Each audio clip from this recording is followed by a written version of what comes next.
Had two NT guys sitting in a bar before you go out to I guess we're going to be at a bar after, so. And thank you for the comments from everyone. Just before I turn this over to Rick Tomm, who's going to introduce Mike Miranto, I just want to share something. Mike and I have known each other since he was about, I don't know, 6 pounds, Nancy, whatever he was at birth, I forget. Played basketball with my son for God knows how many years. So this one is especially touching to me that he was inducted. It's long overdue. We held off as long as we could because he couldn't make it back, but this time he could.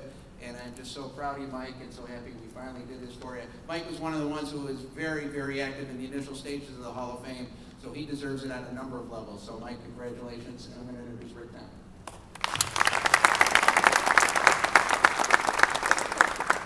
Thank you. When Mike first asked me to do this, I was completely honored. But then I realized that Coach Ross has a game with Grand Island and Amherst, and Coach O'Brien is busy next door. But it's seriously, it's a great pleasure, great honor that Mike asked me to do this as a new member.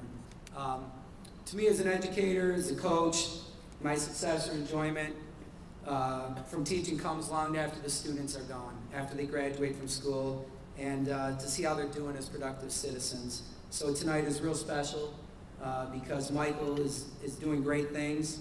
He's being honored at the Hall of Fame, but he's a great asset at college basketball as an assistant coach in Great Falls, Montana. He's also school's sports information director. So to me, high school is not the pinnacle for Mike, but just a springboard to greatness, and that's a great credit to him. We go back way to 1995. Mike was just a 7th grader, and I was in my first year as a coach here at North Tonawanda, and I was a JV coach, and he started on my JV basketball team. And he was thrown in an awkward situation. The 10th graders, they weren't real thrilled having a 7th grader coming up, beating them out for their positions and things of that nature. And but he was that good. He was exceptional at his age. He was mature, and we were both Greenhorns. We both wanted the same thing. We both wanted excellence, and we both had desire to be great. So we just had a blast together.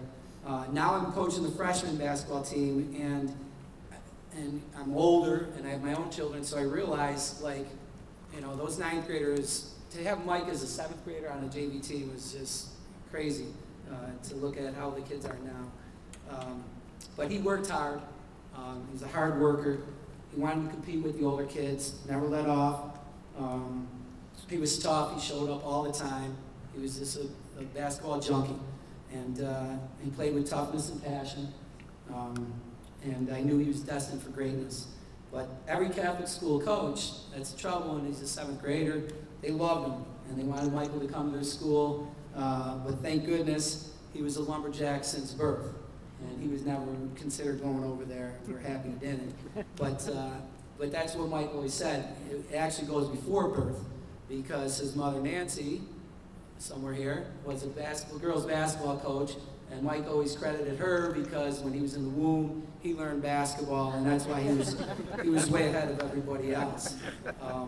And then Nancy also helped me with my children. I go, well, Nancy, how your kids like sports or anything? She goes, well, you just throw them a little basketball in their crib, and you influence them that way.